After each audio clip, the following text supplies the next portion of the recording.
Ciao a tutti e benvenuti in questo nuovo video. Oggi ci troviamo a Cison di Val Marino, in provincia di Treviso, e andremo a conoscere Castelbrando. Il castello ospita oggi al suo interno un hotel 4 stelle con eleganti camere e suite, una spa ricavata da antichi bagni romani, diverse aree museali, oltre a ristoranti e bar.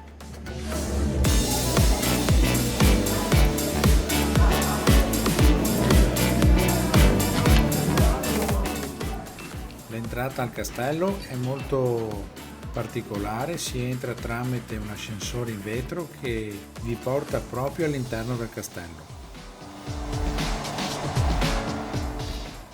Non starò qui a darvi nozioni storiche, ma di sicuro vi consiglio di venire a vederlo.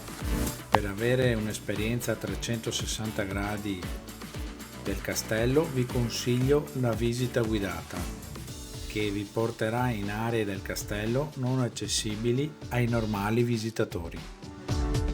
Castelbrando è situato tra i pittoreschi borghi di Cison di Val Marino e Follina. Si erge maestosamente tra le colline del Prosecco. Questo imponente castello è uno dei più grandi e antichi d'Europa e sorge in una posizione unica. Rappresenta un autentico gioiello storico immerso in uno dei paesaggi più belli d'Italia.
se volete passare qualche ora immersi in un romantico passato, questo è un luogo veramente magico, specialmente al tramonto.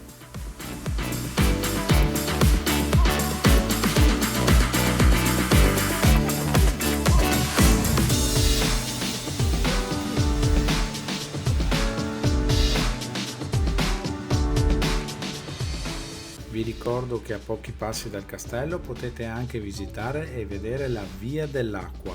Trovate il video nelle schede finali o nel mio canale. Lo sotto in descrizione trovate il link per avere tutte le informazioni del castello. Come sempre, se il video vi è piaciuto mi raccomando lasciate un like, iscrivetevi al canale e noi ci vediamo alla prossima esperienza. Ciao!